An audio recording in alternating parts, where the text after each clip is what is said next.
আসসালামু আলাইকুম ভাই ব্রাদার, আপনারা কেমন আছেন?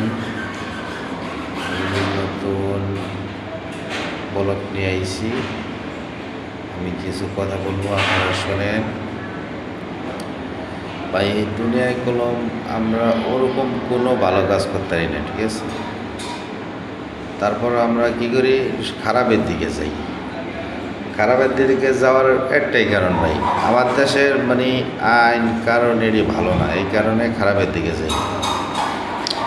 তাই আপনারা সবাই আওয়ামী লীগ সরকারে দেখছেন, বিএনপি সরকারে দেখছেন, হুজুরাতে যেহেতু আবার ক্ষমতা আইতে চায়, চেষ্টা করে, আপনারা সবাই হুজুরকে একবার চান, হুজুরকে ভোট দেন।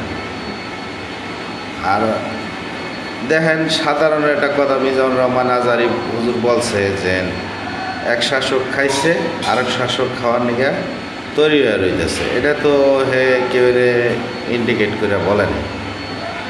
তাই সবাই ওখানে এই বিএনপির যত লোকজন আছে সবাই মনে করেন হ্যাগো গায়ে লাগিয়ে আছে। হ্যাগো গায়ে লাগছে কি, অবশ্যই হেরা ভালো লোক না। হেরা যদি ভালো লোক হইতো তাই হ্যাক গায়ে লাগতো না।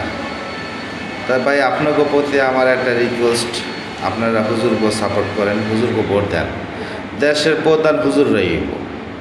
যদি দেশের প্রধান হুজুররা হয়, মনে করেন সাধারণ জনগণ না খেয়ে থাকবো না। আপনারা আমার নাগে না, আমরা কাজ করে খাওয়া দাওয়া করি, আমাকে বিদেশ থাকি, আমরা কামাই করি, আমাকে লাগে না। কিন্তু আমাকে দেশের জনগণ কোনো ভালো নাই, সাধারণ জনগণ।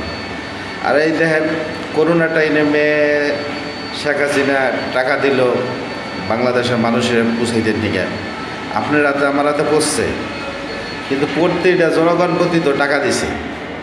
যদি দেশের শাসক যদি ভালো হইতো, তো এই টাকাটা যেহেতু পায় নাই, এটার কোনো একটা রিয়াকশন হইতো, এটা কলম হয় নাই। তাই আপনারা চেষ্টা করবেন যে হুজুরকে ভোট দিয়া জয়যুক্ত করার জন্য। আপনার কাছে এটা আমার ভাই রিকোয়েস্ট। আপনারা আমার খারাপ লাগলে সেটাও কমেন্টে বললেন, ভালো লাগলে সেটাও কমেন্টে বললেন। আমার চ্যানেলটা সাবস্ক্রাইব করেন, লাইক করেন, শেয়ার করেন। আর হুজুরকে মাহফিল দেখেন, বিপিল আগে আওয়ামী লীগের লোক হুজুরকে মাহফিল গুনে বন্ধ করে দিত। ওটা বক্তব্য হ্যাঁ বিরুদ্ধে গেলেই বন্ধ করে দিত। তাই কথা কইলে তো, কোরআনের কথা বললে তো অবশ্যই হ্যাঁ বিরুদ্ধে যাইব। হেরা তো কোরআনের পক্ষে কাজ করে না, হেরা তো বিরুদ্ধে কাজ করে। এই কারণে তো কোরআনের বিরুদ্ধে কথাবার্তা যায়।